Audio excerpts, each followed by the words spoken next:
Hello ඔයාලව අදත් ආදරයෙන් පිළිගන්නවා මගේ අස්වැන්න with දිල්රු YouTube channel එකට.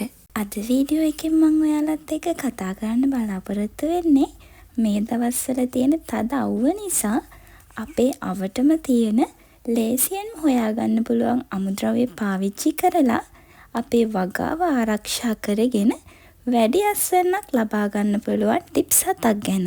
ඉතින් මේ ගැන දන්න අයත් ගොඩක් ඇති.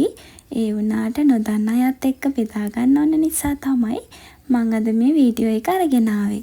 විශේෂයෙන්ම කියන්න ඕනි මේ හැමදේම මම ඔයාලත් එක්ක බෙදාගන්නේ මගේ අත්දැකීමුත් එක්ක. ඉතින් මගේ වීඩියෝ එක අවසාන වෙනකන් නරඹලා වීඩියෝ එක හොඳයි කියලා හිතෙනවා නම් මගේ channel එක subscribe කරලා වීඩියෝ එකට ලයික් එකකුත් දාගෙන යන්න අමතක කරන්න එපා. එහෙනම් දැන් අපි යමු වීඩියෝ එකට. පළවෙනි කාරණේ තමයි ජලය සම්පාදනය. මේ දවස්වල නම් අනිවාර්යෙන් දවසට දෙපාරක් ඒ කිව්වේ උදේ සහ හවස අපි පැලවලට වතුර දාන්න ඕනි. මෙතනදී උදේ 6ත් 8ත් අතර වගේම හවස් වරුවේ 5ත් 6ත් අතර වගේ වතුර එකතු කරගන්න පුළුවන්. පස්සේ තත්ත්වය බලලා ප්‍රමාණවත් පරිදි ජලය සම්පාදනය සිද්ධ කරන්න. විශේෂම දේ තමයි පැලේ මුල්වලට විතරක් වතුර එකතු කරන්න පුරුදු වෙන්න. මොකද ගස්වල කොළවලට වතුර වැටුනහම එක එක විදිහේ දිලීර ආසාදන අපේ ගස්වලට හැදෙන්න පුළුවන් නිසා. ඔයාට පුළුවන් ඔයාගේ පැලේ රෝපණය කරන්න කලින්ම පස් මාධ්‍යයට කොහොබත් කොටස් එකක් මිශ්‍ර කරලා ගන්න. එහෙම නැත්නම් කලින් හදාගත්තු පැලයක් නම් මූල මණ්ඩලයට උඩින් මේ කොහොබත් එකතු කරන්න පුළුවන්.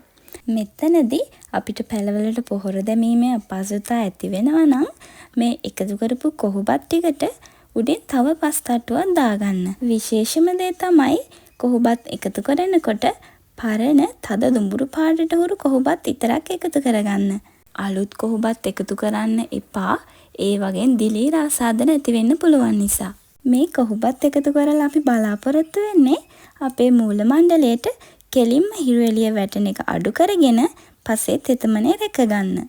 තව අපිට මේ වගේ පැලේ මූල මණ්ඩලයට උඩින් පොල්ලෙලි තට්ටුවක් එකතු කරගන්නත් පුළුවන්. පොල්ලෙලි වල තියෙන තන්තු ගතිය නිසා ඒවා අතර තෙතමනේ හොඳින් රඳා පවතිනවා. මේකෙන් පස්සේ තෙතමනේ ආරක්ෂා වෙනවා විතරක් නෙවෙයි වල් වැවීම පාලනයත් වෙනවා. අපි වතුර එකතු කරනකොට මේ පොල්ලෙලි ටික හොඳට තෙමෙන්න වතුර දාගන්න.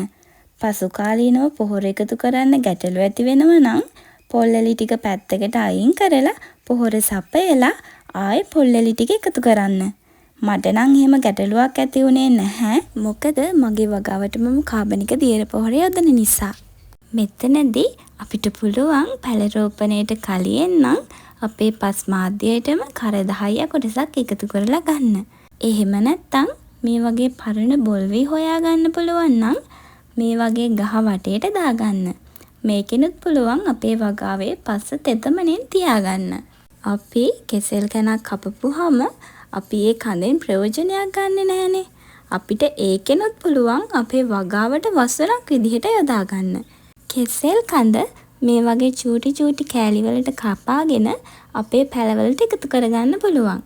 මෙතනදි කියන්න ඕනි කෙසෙල් කඳේ පොටෑසියම් බහුලයි වගේම නයිට්‍රජන් හා පොස්පරස් පෝෂණ ගුණයන් තියෙන නිසා ටික කාලෙකින් මේක අපේ වගාවට පොහොරක් විදිහටත් එකතු වෙනවා. අපිට මේ වගේ පිදුරු ටිකක් හොයාගන්න පුළුවන් නම් මේ වගේ අපේ පැලේ යවටින් දාලා අපේ පස්සේ තෙතමනේ රැක ගන්න පුළුවන්. වේලෙනු කෙසෙල් කොළ චූටි කෑලි වලට ඉරාගෙන මේ වගේ ගහ අවටින් යොදන්න. මේකෙනුත් වෙන්නේ මේ කෙසෙල් කොළ කැබලි වලට අවුව වැටෙන නිසා ඊට පහළින් තියෙන අපේ පසට ඉර එළියෙන් වෙන හානිය අඩු කර ගැනීමක්. හරි. ඉතින් මගේ මේ වීඩියෝ එක ඔයාලට පුංචිම හරි උදව්වක් වෙන්න ඇති කියලා මං හිතනවා. මම වගේම ගෙදර චූටියට හරි වගා කරන්න පටන් ගත්ත ඔයාලා එක්ක මම දන්න පුංචිම දේ හරි බෙදා ගන්න මම බලාපොරොත්තු වෙනවා. ඉතින් මේ වගේ කාබනික ගෙවතු වගාවට සම්බන්ධ ගොඩාක් දේවල් දැනගන්න මාව subscribe කරලා මං එක්ක එකතු වෙන්න කියලා ආරාධනා කරනවා. ඊළඟ වීඩියෝ එකෙන් හම්බ වෙනකන් ඔයාලා හැමෝම පරිස්සමෙන් ඉන්න.